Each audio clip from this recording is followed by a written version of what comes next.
E aí, gangsta, como é que você tá? Eu espero que seja bem. Cara, estamos aqui com um vídeo surpresa, não estava previsto, mas não tem como, cara. Estamos aqui hoje para falar sobre o primeiro capítulo de Jojo Lands. Sério mesmo, velho, que capítulo incrível, galera. Foi um capítulo longo, grande, trouxe bastante coisa, mas ainda assim deixou muitos mistérios para os próximos capítulos. E eu tô aqui hoje para trazer uma analisinha para vocês. Algumas pessoas tinham teorizado, né, por causa daquele meme que eu postei na comunidade, que dia 16 teria algo especial aqui no canal. Bom, não que seja especial, mas é a primeira vez que eu irei fazer a análise de um mangá de Jojo. E se você gosta desse tipo de conteúdo, deixe seu like e comenta aqui embaixo se você quer que eu faça mais vídeos nesse estilo, beleza? Sem mais enrolações, bora direto pro vídeo. Ah, antes do vídeo começar, na verdade, se você não curte spoilers, então vou deixar aqui no comentário fixado e também na descrição o link pro primeiro capítulo de Jojo Lands. Dá uma lida nele e depois vem aqui assistir essa análise que eu vou fazer, beleza? Agora sim, sem mais enrolações, bora direto pro vídeo. Logo antes do mangá começar, nós temos uma arte com os principais stands que já passaram pela obra de Jojo's Bizarre Adventure. E lá a gente também tem uma frase muito bacana, que diz mais ou menos o seguinte: um poder que tem forma, mas é invisível aos olhos. Esses são os stands. Eles estão por todos os lugares, mas não são vistos por aqueles que não tentam os enxergar. Um certo mangaka. E sério, cara, só por isso aí o meu hype já foi lá no céu, cara, porque eu já achei fera pra caramba isso que o Araki fez. E aí o mangá realmente começa nos dizendo que essa é uma história sobre como que o Jojo Joestar, o Jojo da parte 9, se tornou um multimilionário em ilhas tropicais. Já adianto que Jojo é um nome muito ridículo, mas que até que é legal, já que é Jojo Dio. Eu gostei disso e quem sabe não é algo que vai ser mais abordado daqui pra frente, ainda mais por conta de uma teoria que eu vou deixar pra falar lá no fim do vídeo. Mas bora lá pro resumo. A gente pode ver que o Jojo tá no carro com uma garota e que logo eles são parados pela polícia. O policial faz uma série de perguntas que não parece ter relação nenhuma com o motivo dele ter parado o carro. E é aí que a gente percebe que na verdade ele só queria se aproveitar da situação. Ou seja, ele não era um policial bom, ele era um babaca qualquer que queria se aproveitar da garota que estava dirigindo o carro. A gente descobre que o Jojo da parte 9 é irmão dela, ou seja, ela também é uma Joestar. E a gente também descobre que na verdade ela não é uma garota, mas sim um garoto, Dragona Joestar. E aí quando o policial tenta assediar o Dragona, o Jojo sai bolado no carro e manda ele tirar as mãos do seu irmão, ou então ele morreria.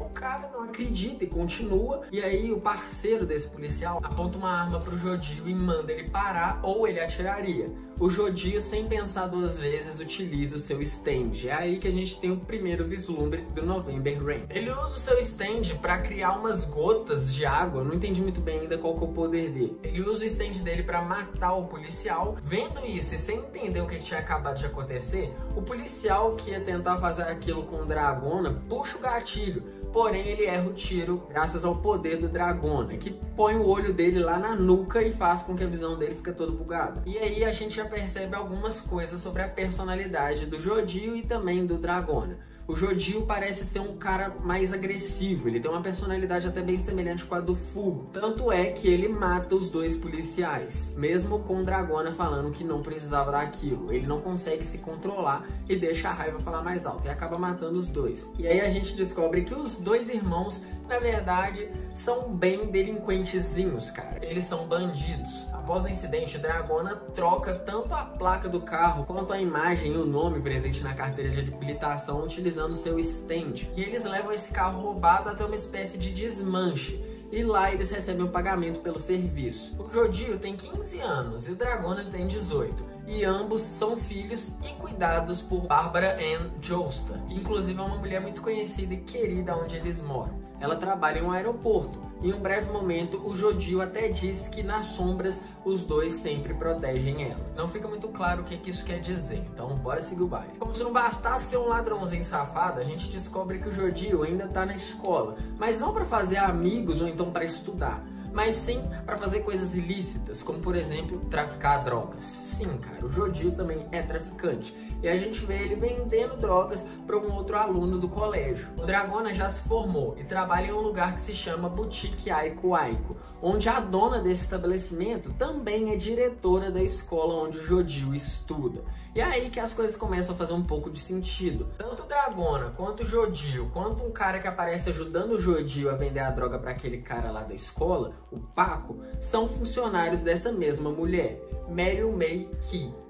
Meryl May Ki, Meryl May Q, não sei, é tipo o Q de Suzy Q. Os três trabalham para essa mulher. E a Meryl já chega oferecendo uma proposta para eles, que é a de roubar um diamante e uma casa lá no Havaí.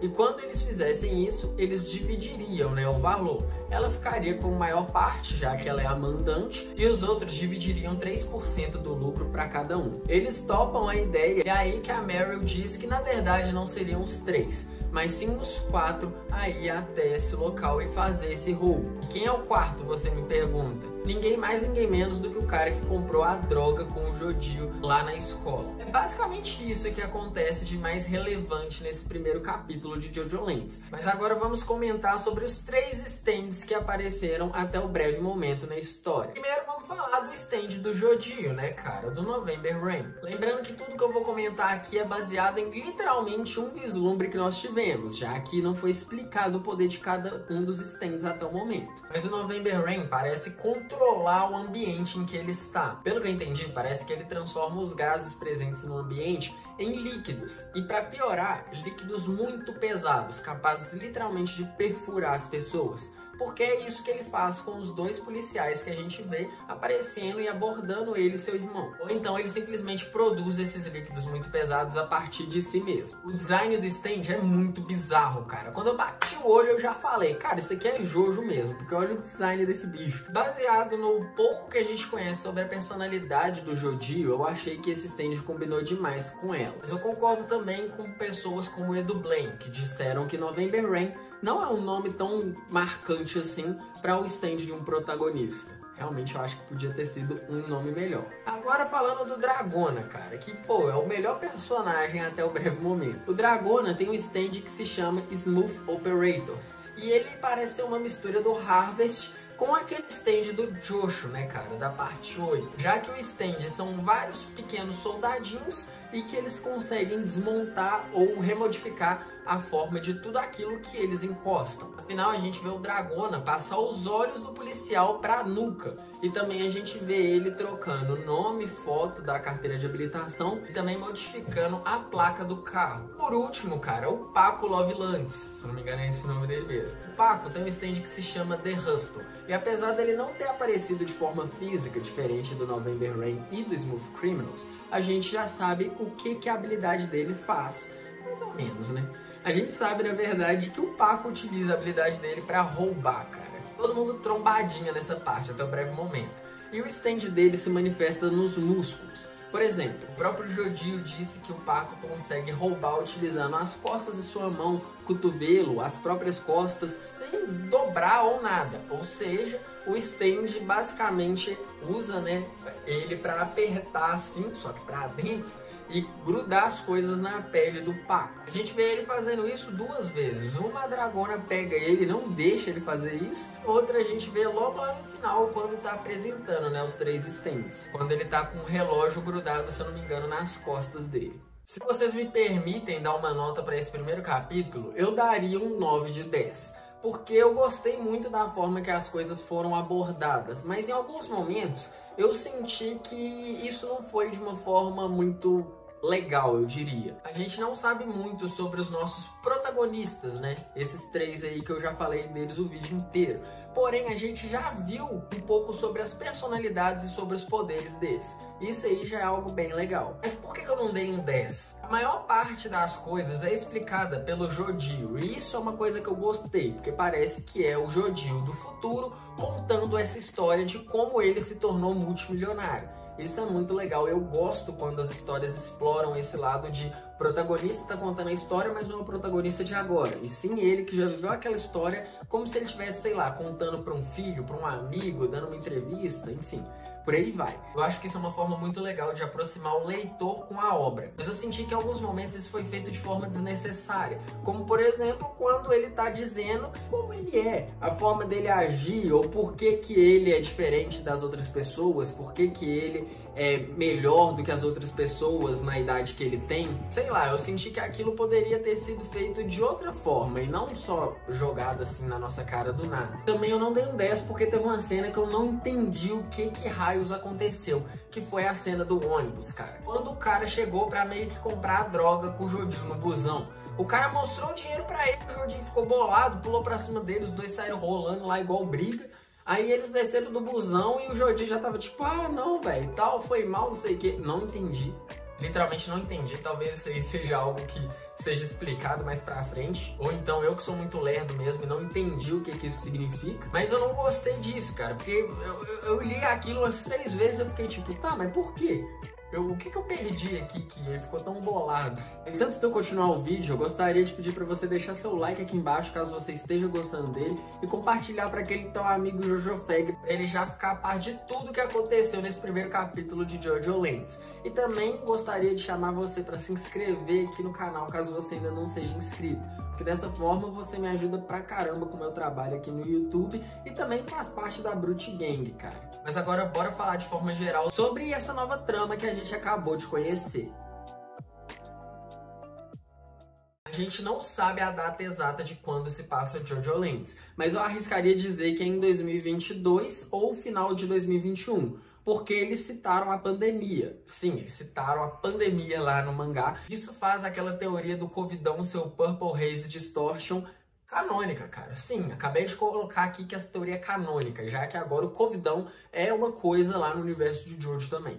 E se o Covidão é uma coisa no universo de Jojo, no momento lá que eles estão tomando o enquadro da polícia também é citado Dua Lipa, que é uma cantora que ficou ainda mais famosa aí nos anos de 2021 e 2022. Então, por conta desses fatores, acredito eu que a história se passa no ano de 2022. Tanto o Jodie quanto a Dragona são filhos da Barbara Ann Joestar, e um pai que até então não teve seu nome revelado e nem sequer foi citado. A Barbara Ann é filha do Joseph, ou seja, o Jodie é neto do Joseph Joestar. Vocês lembram quando falou que ia ser um descendente dele? Pois é, ele é neto do Joseph. E se você dá uma olhada na árvore genealógica que aparece em um dado momento desse primeiro capítulo, é possível a gente ver que isso faz dele primo do Yoshikage Kira da parte 8. Logicamente, né, se essa história se passa em 2021/2022, ela se passa 10 anos após o final de JoJo.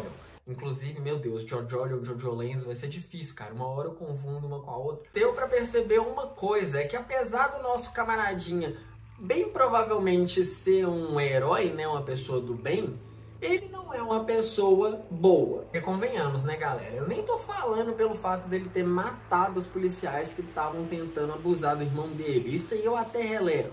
Mas o cara rouba, o cara vende droga, então, tipo, ele provavelmente é o Jojo mais errado que a gente já acompanhou até então. Não que isso seja ruim, muito pelo contrário, eu até gosto disso. É bom ter uma abordagem diferente de vez em quando.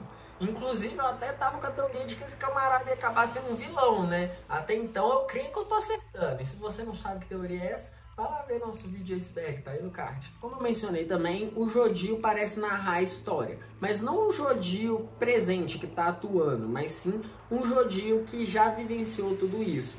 Se for o caso, realmente a gente perceber isso nos próximos capítulos, é um sinal de que o Jodie não vai morrer. Então aí a gente já pode ficar tranquilo, né? Ele vai conseguir lá se tornar multimilionário e boas. Mas a gente não pode esperar o mesmo das pessoas que estão do lado dele. Principalmente o Dragona. Dá pra perceber que o Jodie tem um grande afeto pelo Dragona. É bem provável que em um dado momento o Jodie acabe perdendo seu irmão. E que isso, logicamente, né, ajude no seu crescimento. Ou então faça com que ele mude de alguma forma. A gente só vai conseguir saber disso se realmente isso acontecer e o Araki colocar lá, né? Mas na hora que eu bati o olho naquela relação dos dois, eu falei, bicho, um dos dois vai de ralo. Quando eu comecei a reparar que o Jodie parece ainda estar vivo e narrando a história, eu falei, vai ser o Dragona. Triste. Porque eu já gostei do Dragona, né? Então eu já tô me preparando. Espero que você também já comece a se preparar pro possível falecimentos do Dragoninha também. E agora vem uma teoria, cara, que eu fiz enquanto eu lia e eu até troquei ideia com uma galera sobre isso, que é: o Jodio é o Giorno. Sim, cara, eu acho que o Jodio é a reencarnação do Giorno Giovanna. E eu vou explicar por quê. Eu poderia falar de fatos narrativos, como por exemplo, o fato de que esse começo de Jojo Land está me lembrando bastante o começo da parte 5 de Jojo, o começo de Golden Wind. Poderia. Já vamos começar pelo fato de que, assim como o Joe, o Jodio tem 15 anos. E apesar de ser algo meio idiota, já é a primeira semelhança entre os dois personagens. A segunda semelhança entre eles é que os dois matam se eles acham que a pessoa não merece viver e boa. A gente vê isso acontecer na parte 5 direto, cara. Se o Joe não acha que o cara não merece viver, ele vai lá e mata. E o Jodio também faz a mesma coisa. A forma de falar e de agir dos dois também é bem semelhante. O Joe não tinha aquele lado meio sem emoção, assim. O único momento que a gente vê o Jodio expressando emoções é quando ele tá rindo com seu irmão Dragona e quando ele tá rodeado de mulher. Então, pô, velho, dá pra passar um pano, né, pra essas duas demonstrações aí de emoção, de que o cara não é um robozão igual o Giorno era. Tanto é que o Janiro tava zoando, falando assim que o Jodio é o Giorno que ri. E realmente, cara, pra mim é isso, o Jodio é o Giorno que ri. E agora vem o lado que muitos de vocês vão até rir, mas ambos têm Dio no nome. Por exemplo, Giorno Giovanna pode ser tanto lido como Joe como Dio, o que faz sentido, já que ele é um Joestar, filho do Dio. E agora nós temos o Jodio, que é literalmente Jodio, tanto Jojo quanto Dio. Se isso vai ter alguma relevância na narrativa, a gente só vai conseguir ver com o passar dela, né? Não tem como a gente falar que é isso mesmo. Outra coisa que pode indicar que o Jodio, na verdade, é uma contraparte do Giorno, vem logo lá naquele painel dos stands antes do mangá começar, já que os stands que mais aparecem lá são stands da parte 7, que é a primeira parte que a gente acompanha nesse novo universo, que consequentemente a gente acompanhou a 8 e agora iremos acompanhar a 9, e também stands da parte 5, a parte onde o Giorno Giovanna foi o protagonista. Eu não consigo ver porque a maior parte de stands seriam exatamente dessa parte, mas é o Araki querendo dar indícios de que sim, o Jodio é o Giorno Giovanna desse universo. Mas e aí, o que você acha? Você acha que essas coisas que eu falei fazem algum sentido? Curtiu o primeiro capítulo de Jojo Lands? Deixa aqui embaixo nos comentários e vamos continuar essa conversa aí, beleza? Muito obrigado pela sua visualização, eu espero que você tenha gostado desse novo estilo de vídeo e a gente se vê amanhã no próximo. Arrivederci!